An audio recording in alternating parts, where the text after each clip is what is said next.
అందరికీ నమస్కారం. జూలై 9వ తేదీన జాతీయ స్థాయిలో కార్మిక సంఘాలు దేశవ్యాప్త సార్వత్రిక సమ్మెకు పిలుపునిచ్చాయి. ఈ సార్వత్రిక సమ్మెలో సామాజిక శక్తులు సమైక్యంగా పాల్గొనాలని కులవృక్ష వ్యతిరేక పోరాట సంఘం కేవీపీఎస్ పిలుపునిస్తున్నది. ఈ సమ్మె దేశభక్తియుతమైనటువంటి సమ్మె. కార్మికుల 29 కార్మిక చట్టాలని రద్దు చేసినటువంటి బీజేపీ నరేంద్ర మోడీ సర్కారు యొక్క కుట్రలు కుతంత్రాలని ఎండగడుతూ సాగుతున్నటువంటి సమ్మె ఇది. 4 లేబర్ కోడ్లు తీసుకొచ్చి కార్మికుల శ్రమను దోచి కార్పొరేట్ దిగ్గజాలకు కట్టబెడుతున్నటువంటి ఈ సందర్భంగా ఈ 4 లేబర్ కోడ్లు రద్దు చేయాలని, కార్మికులకి కనీస వేతనం సుప్రీంకోర్టు జడ్జిమెంట్ ఇచ్చిన దాని ప్రకారంగా 26,400 రూపాయలు కనీస వేతనం ఇవ్వాలనేటువంటి అంశం దీంట్లో ఉంది. అట్లాగే ఉద్యోగ భద్రత కల్పించాలనేటువంటిది ఉంది. సామాజిక భద్రత కల్పించాలనేటువంటి డిమాండ్ కూడా ఈ సమ్మెలో ముందు వరుసలో ఉంది.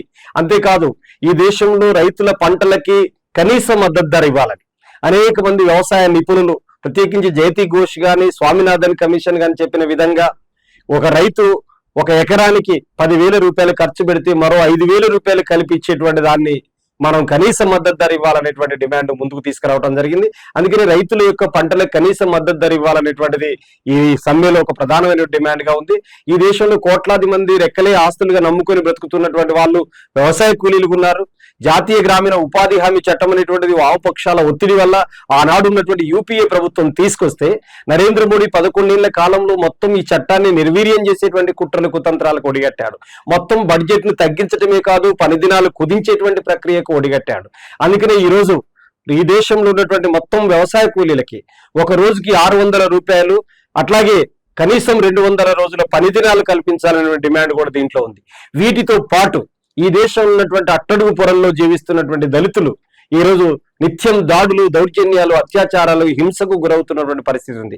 ప్రత్యేకించి బీజేపీ పాలిత రాష్ట్రాల్లోనే ఎక్కువ దాడులకు గురవుతున్నటువంటి పరిస్థితి ఉంది.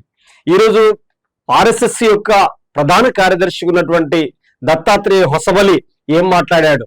ఈ దేశ రాజ్యాంగంలో 42వ రాజ్యాంగ సవరణ ద్వారా సెక్యులర్ సోషలిస్ట్ పదాలు చేర్చారు, వాటిని తొలగించాలని చెప్పారు. కానీ డాక్టర్ బిఆర్ అంబేద్కర్ భారత రాజ్యాంగంలో చట్టం ముందు అందరూ సమానులే అని చెప్పేసి ఆర్టికల్ 14 ద్వారా చెప్పింది. అంతే కదా, ఆర్థిక అంతరాలు తొలగిపోవాలి, సామాజిక అంతరాలు తొలగిపోవాలని చెప్పేసి భారత రాజ్యాంగం యొక్క లక్ష్యాలుగా పెట్టుకోవటం అనేటువంటి జరిగింది. అంటే అంతరాల్ని చెడగొట్టి అంతరాల్ని అంతం చేసే లక్ష్యం కలిగి ఉన్నది సోషలిజం అయితే, ఆ సోషలిజం యొక్క లక్ష్యాల్ని ఈ రోజు తుదముట్టించాలనేటువంటిది ఆర్ఎస్ఎస్ కలలు కంటుంది. అట్లాగే సెక్యులరిజం, ఈ దేశ స్వాతంత్ర ఉద్యమంలో అనేక మతాలకు సంబంధించిన వాళ్ళు, అనేక భాషలు కలిగినటువంటి వాళ్ళు, అనేక రాష్ట్రాలకు సంబంధించిన వాళ్ళు సమైక్యంగా బ్రిటిష్ వాళ్ళని దేశంలోకి వెళ్ళి తరిమేశారు. కానీ ఆ పోరాటంలో ప్రత్యక్షంగా భాగస్వాములే కాకుండా బ్రిటిష్ వాళ్లకు సహకరించినటువంటి ఆర్ఎస్ఎస్ బీజేపీ ఈ రోజు దేశభక్తియుతమైనటువంటి పార్టీగా చలామణి అవుతున్నది. అంతేకాదు ఈ దేశం సెక్యులర్ విలువలతో కూడుకున్నటువంటి దీనిని మొత్తం సెక్యులరే తొలగిస్తే దీన్ని మతరాజ్యంగా వాళ్ళు ఆర్ఎస్ఎస్ పుట్టి 100 ఏళ్ళు అవుతున్నది. కాబట్టి ఈ 100 ఏళ్ల కాలంలో హిందుత్వ రాష్ట్రాన్ని స్థాపించాలంటే ఈ సెక్యులర్ అనేటువంటి పదం ఆటంకంగా ఉంది కాబట్టి దాన్ని తొలగించాలనేటువంటి పదం ఈరోజు చెప్తుంది. కేవలం సెక్యులర్ అట్లాగే సోషలిస్ట్ పదాలే తొలగిస్తుంది అని చెప్పేసి అనుకుంటే భ్రమ.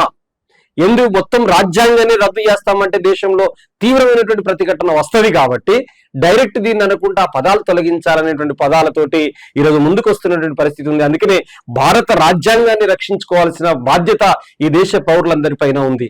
అంతేకాదు ప్రభుత్వ రంగ సంస్థలన్నింటినీ కూడా ప్రైవేట్ పరం చేయడం ద్వారా ఈరోజు రిజర్వేషన్లు అనేటువంటి కనుమరుగవుతున్నాయి. సామాజిక న్యాయం అనేది లేకుండా పోతున్నటువంటి పరిస్థితి ఉంది. ప్రభుత్వ రంగాన్ని నిలబెట్టుకోవాలి అనేటువంటిది కూడా ఒక ముఖ్యమైనటువంటి డిమాండ్ గా ఉంది. అట్లాగే రిజర్వేషన్లను కాపాడుకోవాలి, రిజర్వేషన్లు కొలాప్స్ అవుతున్నటువంటి ఈ తరుణంలో రిజర్వేషన్లను కూడా కాపాడాలి అనేటువంటి ఉద్దేశంతో ఇట్లాంటి కీలకమైనటువంటి అంశాల్ని పెడుతూ ఈ దేశవ్యాప్త సార్వత్రిక సమ్మెలో ఓవైపున కార్మికులు, కర్షకులు, వ్యవసాయ కూలీలతో పాటు అట్టడుగు తరగతుల్లో ఉన్నటువంటి దళితులు, గిరిజనులు, మైనార్టీలు, మహిళలు, పెద్ద సంఖ్యలో బలహీన వర్గాలు దీంట్లో కూడా పాల్గొని ఈ సార్వత్రిక సమ్మె ఒక దేశభక్తియుతమైనటువంటి కర్తవ్యంగా భావించి పెద్ద సంఖ్యలో జూలై 9వ తేదీన అందరూ భాగస్వాములు కావాలని కులవృక్ష వ్యతిరేక పోరాట సంఘం కేవీపీఎస్ తెలంగాణ రాష్ట్ర కమిటీ తరఫున విజ్ఞప్తి చేస్తున్నాను.